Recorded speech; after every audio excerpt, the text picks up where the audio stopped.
that said, there were 10 episodes, and I tend to get, oh hey, hi, it's me, well, that Fingerdoo with the Fingerdoo review of AJ and the Queen. Now, before we get started, I just want to say, I'm only doing the one review, because I watched AJ and the Queen, I shotgunned it, I watched all 10 episodes in one go, and I'm assuming most everyone else did too, because it's on the flicks. So, I'm just going to review it in one go, because we got things to do, I'm just saying. So let's get to it. Jorge, drink me. Ooh, look at you with the fancy garnished cocktail. You know, I love a little umbrella because when you're done, you can stick it in your hair. And that way you know how many you had. Keep track anyway. What's this called? Oh yes, this is the Ruby Red. It is Campari vodka and Italian pomegranate soda with a little citrus garnish. Keep the scurvy off you. Tres International, just like Ms. Red. I'm just saying. Okay, so let's get to it. Well, I have to say, I am so excited that I finally saw AJ and the Queen. I really was excited to see it when I heard it was being done, but there was a part of me who was nervous because, as W.C. Fields said, do not work with animals or children. And as great as Izzy G was as AJ, you know, they could have got somebody who would have been maybe great for 2 or 3 episodes and then for the rest of it, or one note, or I don't know. Sometimes these precocious little kids are great actors. Drew Barrymore certainly is one of them. And I put Izzy G right there with her because just the broad spectrum of performance that this little girl had to give. And let's just start off by saying I was gobsmacked that she was a girl. The way the whole show was sold to me, AJ and the Queen, I just assumed it was a little boy. It never crossed my mind that it wouldn't be a little boy. And the fact that she's a girl, I love that because it brings this whole gender thing in to perspective. Now, I don't feel that AJ's character was dressing like a girl, dressing like a boy because she has gender issues. I think she was dressing like a boy because it's safer on the streets. I think this is a common thought process for a lot of people. But I still liked that it opened up dialogue between AJ and Ruby Red. Now, that said, I want to start off by saying I have been in love with RuPaul since Supermodel of the World. No, that's a lie. I've been in love with RuPaul since Love Shack. When that tall drink of water shimmied down the dance, the dance line on Love Shack, I was, who is that Coco goddess? I've been in love with her ever since.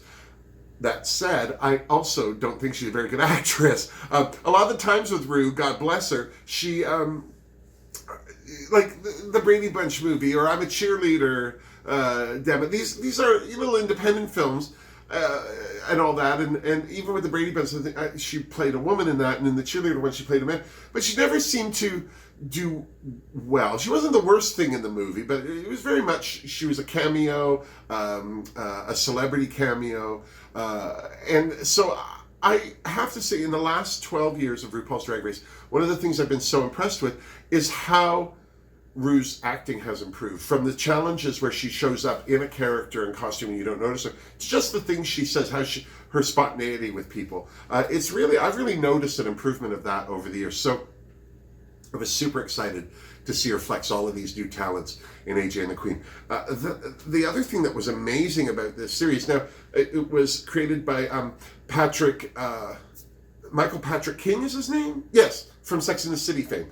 He created Sex and the City. Well, he didn't create it. Candace, what's-her-face did. But he did Bushnell, Candace Bushnell. But he brought it to the small screen. And so he and Rue developed this show together. They came up with a concept. They wrote 4 or 5 of the episodes. Michael Patrick King also directed 4 or 5 of the episodes. So I thought that was really great, a perfect marriage, because there was a lot of moments in AJ and the Queen where Ruby especially had lines that put me in mind of Sex and the City. Not specifically, but just the sass, the quickness. So I thought it was a perfect marriage made in heaven. The other thing that surprised me was that one of the directors of one of the episodes, episode 2, 4, Bobcat Goldthwait. Now, if you don't know who Bobcat Goldthwait is, he's a stand-up comic, very, very hetero, very odd, very weird. He was in all of the Police Academy movies. There's nothing about Bobcat Goldthwait that says drag queen. But he is a director. He has been directing for a few years. So he directed one of the episodes. Now, I'll say this. I watched the episode not knowing he directed it. And then when somebody said he had directed an episode, I tried to figure out which one. I couldn't think of it. So he did an excellent job. Speaking of excellent jobs, this cast was to die for. First of all, RuPaul. Second of all, is Michael Leon Woolley. He plays Lewis, Ruby Red's blind diabetic best friend / roommate. This guy is so funny. Almost every scene he has is hilarious. The scene where he's walking down the street in a wig, just to walk down the street in a wig with his cane, hilarious.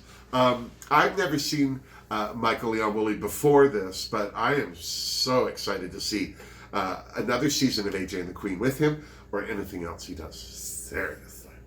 Tia Carrere as Lady Danger. Now, I used to work with Tia Carrere on the first season of Relic Hunter when it filmed in Toronto.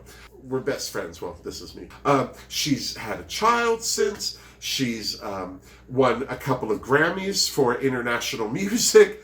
The woman is busy. And I have to say, the woman is voluptuous. Oh my God. She is so sexy in this role and so crazy and does such an excellent job. I have to say, I was thrilled that Ru cast her. I hope that the two of them do a song together, because Tia Carrere, she was Wayne's girlfriend, Cassandra. She knows how to sing. I'm just saying. So what's a hit comedy series with a kid without a sexy male lead? Nothing. And we got that with The Devil. That's what Ruby calls him. Josh Segarra is playing this sexy grifter, and he does it so well, because there's a whole level of his character where he starts to turn around and repent, or at least let Ruby know he's feeling badly for what he's done to her. He's just so cute. You buy it. You buy it from him. His breakdown at the fast food drive-through. He's like, salad, dressing on the side. Nah, I gotta have chicken nuggets. I got a chocolate shake. And then he almost dies eating it. Hilarious. Hilarious. Who writes stuff like that? RuPaul and Michael Patrick King. That's it. Another standout character in the cast for me was Matthew Wilkes. He played Officer Patrick Kennedy, a.k.a. Officer Fuzzy Crack. And I'm just saying, this is the officer that ends up dating Lewis and then cheating on him in front of him. So funny. But here's some trivia for you. Matthew's real-life boyfriend is Gus Kenworthy, the Olympic snowboarder. Sexy, I'm just saying. So, there you go. Sexy is as sexy does. Here's to you, Officer Fuzzy Crack. I'm just saying.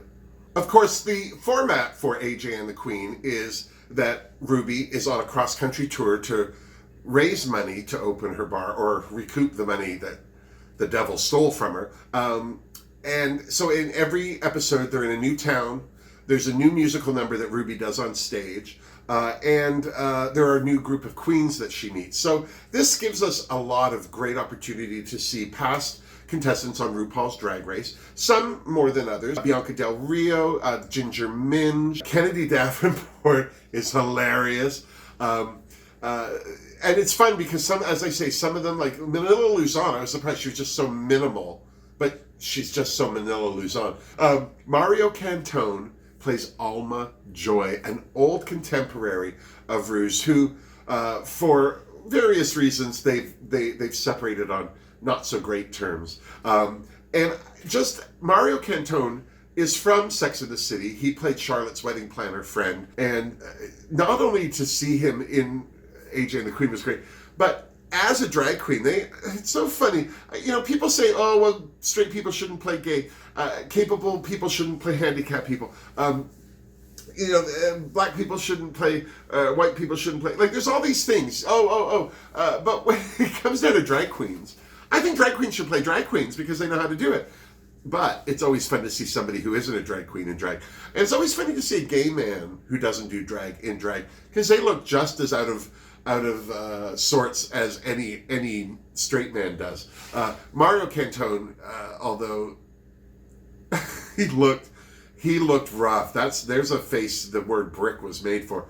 But so funny. And he and Ruby have this come to Jesus moment together, which is very touching. In another episode, we meet this couple. AJ and the Queen have a little bumper fender bender, and they have to get the Winnebago fixed. And so Mark Singer plays this mechanic, and his wife is Adrienne Barbeau. Oh, Adrienne Barbeau was Maud's daughter on Maud. She played Carol. She has this whole storyline where she used to be a calendar titty girl and had a double mastectomy and now doesn't have boobs anymore. And it was a very, very touching storyline between the two of them. And the number on that episode was Ruby going to the titty bar to compete in the wet t-shirt contest to raise money to fix her Winnebago. And at the end of that episode, they left her silicone breastplate for Mark Singer's character, the mechanic. It was very, very touching. Episode 5, we see Chad Michaels, who is playing an actual Cher impersonator in her home bar in Louisville. But she hasn't been at work, apparently sick or something. And we find out that she was swindled by the same devil grifter that Ruby was. And it was a great moment between Chad and Rue while they're at the bar laughing over, how they were taken by this guy. And then there's Kennedy Davenport. She comes up behind them and she goes to Chad, "You on stage, girl?" And then she turns to Rue, "You broke, girl," and laughs and walks off. Very funny. In episode 5, they go to Mount Juliet, where the Bob Mackie Museum is. Who knew? Well, Google Maps did anyway. Actor Tim Bagley played Lloyd Johnson, the curator of the, the Bob Mackie Museum. So funny. They're just standing in the door, and AJ keeps saying, "It's not a museum, it's a house." And Rue's going, "Well, what?" As he's looking behind Lloyd, he sees Bob Mackie's on the stairs. And, "Oh, is that?" And, "Oh, is that?" And there's Tim Begley playing Lloyd, trying to stay in between him and the dresses. It's so funny. The musical number in that episode was Ruby and Lloyd doing Lionel Richie and Diana Ross's Endless Love. Very funny. In episode 6, as Lady Danger and the Devil are still searching out Ruby and AJ, we find out that Lady Danger has somehow or another stolen Lorraine Bracco's identity. What a random person. I wonder how you write something like that. Like Being John Malkovich. Do you write the title Being John Malkovich and then hope when it comes time to making the movie that John Malkovich is interested?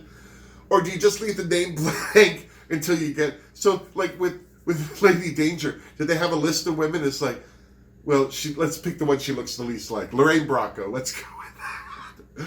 And it's just so funny. And then it's down the line that she finally gets arrested. Actually, by trying to rent a car while Lorraine Bracco is in the room renting her car. It's very, very funny. I have to say, between Rue and Michael Patrick King, the writing for this series, and again, they didn't write everything. There were 4 or 5 other writers, but it's solid. It's so funny. It's so tight. One of my favorite cameos in AJ and the Queen is Latrice Royale as Fabergé. And what's so funny is her character is an ex-con who still is conning. She has a knockoff company. She makes knockoff everything, and but she's adorable. Also, the doorman, what was his name? I wrote it down. Kevin Daniels. I'd have sex in a car with him too. And the least classy thing, having sex in a car. I would declasse myself immediately for that man. 10 minutes. Hell, Even if I just stood at the window and kept wiping the steam off to look in, I'd be happy with that. Just saying. So the climax of this entire series culminates in Dallas, where not only does AJ want to go finally meet her grandfather, but Ruby is entered into this pageant. It's the whole point of her cross-country tour, is to go to this pageant. And so between the two of them, they manage the backstage shenanigans of pageant life. They are dealing with the devil, who shows up with a bag full of money. And, of course, because Trinity Taylor, another fantastic cameo in the series, is a queen, a rival queen to Ruby, who's up for the same pageant win. And when she hears that Ruby's crossed state lines with a minor, well, that's all she needs. She calls Child Protective Services. And so the whole end of the series is the Ruby running off with AJ to take her to her grandfather's. So Lewis has to take over. Lewis goes on stage and performs in Ruby's stead and in her place. And it's so funny because Trinity's character doesn't seem to have a problem with that until Lewis whips out her cane, and then, "You're blind?" Oh. And then she does this great gospel number on the piano, knocks everybody out. And while that's all going on, AJ finally gets to Pop Pop's farm, and we realize, of course, by this point, there was no Pop Pop, that her mother made him up as I guess a gesture for normality in a life that had none, or whatever. It's a very poignant moment. There's Ruby in a big gown, pageant gown, kneeling in the mud, holding this crying girl. And then her mother shows up. And of course, even more poignant, because when AJ goes to hug her mother, she just keeps hitting her, and she's so angry. And of course she is. Her mother left her, but not on purpose, but awful, awful, awful. And yet it all comes to a point when the narration, because up until this point in the series, the narration has always been AJ saying this, AJ saying that, and saying he thinks it's his story, but this is about me. And then they get to the end, and there's Ruby still kneeling in the mud watching AJ hug her mom, and then she says that AJ thinks this story's about her, but it's about them. And I think by saying that it's about all three of them, it gives us a great opportunity for a second season. It'll be interesting to say the least. I hope there is a second season. I hope that you enjoyed the first season. If you did, please leave me a comment down below. Let me know what you liked about it, what you didn't like about it. I didn't talk about every single little thing that went on in this series, because there was a lot that went on. I mean, there was a lot of really great issues too that came up, like just things like parental care and things like that, children. I really was surprised by this series. I was surprised by its pathos, its humor, how appropriate it is for a whole family to watch, even though there is some language and some scenarios that aren't necessarily for every age child. I think when parents watch television with their children and are there to be able to answer questions, that's parenting. That's what it's all about. You need to be present for your child. And I think any show that has a child in it, children should be allowed to watch it. But not every child should be able to watch something alone. I think you should, as a parent, just be on hand. I'm not a child anymore, and I'm filled with questions. I'm just saying. So there it is, AJ and the Queen, Season 1. Season 2, Fingerdoo's Cross, they have it. And if they do a Season 2, I might review each episode, depending on how busy and famous I am by then. So, until Season 2, you can always watch my RuPaul Drag Race reviews on my channel. All you have to do is subscribe to my channel. Just hit the little subscribe button. Also, hit the bell. Make sure you hit the bell with the little things on either side. It lets you know when I've posted a video. And until next time, miss me! Mwah! Seriously, Jorge, this week, we should send her the recipe. She might like it.